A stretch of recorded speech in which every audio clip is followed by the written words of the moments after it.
Hello दोस्तों, welcome to अभिश्रू education. तो इस वीडियो में हम class 10th civics chapter number 1 power sharing को कंटिन्यू करेंगे। पावर शेयरिंग होती क्यों है इसके बारे में जानते हैं। रीजन नंबर 1 है मिसयूज ऑफ पावर।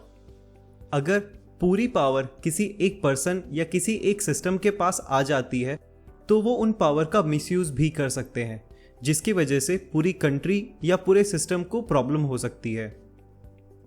इसीलिए पावर शेयरिंग से सिर्फ एक पर्सन के पास पूरी पावर नहीं रहती है और उसी वजह से वो पर्सन या वो सिस्टम उस पावर का गलत यूज नहीं कर सकता है।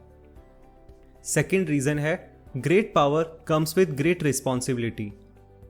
अगर एक पर्सन या एक सिस्टम बॉडी के हाथ में पूरी पावर्स आ जाती हैं तो उनको हर प्रॉब्लम की रिस्पॉन्सिबिलिटी भी लेनी होती है, जिसकी वजह से कभी कभी कंट्री या सिस्टम का मैनेजमेंट खराब हो सकता है। एक अच्छी डेमोक्रेसी में लोग खुद को सेल्फ गवर्नेंस इंस्टीट्यूशंस के थ्रू रूल करते हैं।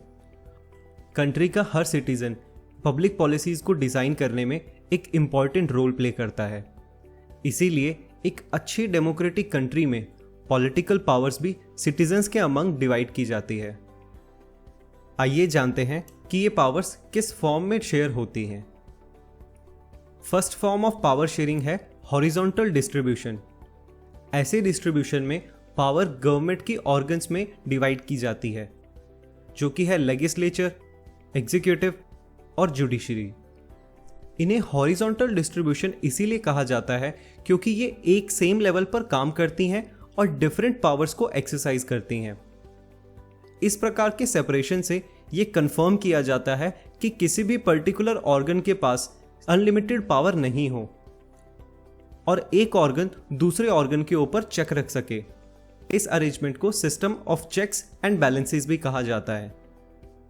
Second form of power sharing है power sharing among government at different level. यानी कि पूरी कंट्री के लिए एक अलग गवर्नमेंट और साथ में स्टेट्स या प्रोविंशियल्स के लिए एक फेडरल गवर्नमेंट, जिसको इंडिया में स्टेट गवर्नमेंट भी कहा जाता है।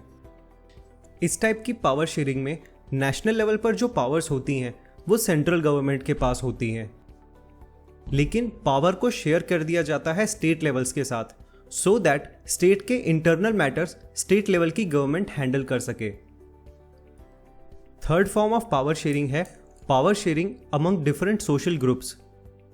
जैसा कि हमने बेल्जियम में देखा था, वहां पर एक कम्युनिटी गवर्नमेंट भी सेटअप की गई थी, सो दैट किसी पर्टिकुलर कम्युनिटी के इंटरनल मैटर्स जैसे कि उसके रिलीजियस टेक्स्ट और उनकी पर्टिकुलर एजुकेशन को लेके उनकी गवर्नमेंट उनके इश्यूज सॉल्व कर पाए। Fourth form of power sharing को समझने के लिए पहले जानते हैं कि कोलिजन गवर्नमेंट क्या होती है। इमेजिन कीजिए 3 पार्टीज हैं, पार्टी ए, पार्टी बी और पार्टी सी। पार्टी ए और बी ने अलायंस बना लिया सो दैट वो पार्टी सी को हरा पाए, क्योंकि पार्टी सी ए और बी से ज्यादा स्ट्रांग थी। जब इलेक्शन हुए तो पार्टी ए प्लस बी जीत गई और उन्होंने गवर्नमेंट बना ली। तो पावर का शेयर किया जाएगा पार्टी ए और पार्टी बी के बीच में, सो दैट कोई भी एक पर्टिकुलर पार्टी किसी दूसरी पार्टी को ओवरकम नहीं कर पाए गवर्नमेंट के लिए पॉलिसीज और रूल्स एंड रेगुलेशंस डिजाइन करने के लिए। तो दोस्तों, इसी के साथ ये चैप्टर खत्म होता है। अगर आपको चैप्टर समझ में आया हो तो वीडियो को लाइक करें। अभिश्रू एजुकेशन को जरूर सब्सक्राइब कीजिए। तब तक अपना ध्यान रखिए और मिलते हैं अगले चैप्टर में। बाय।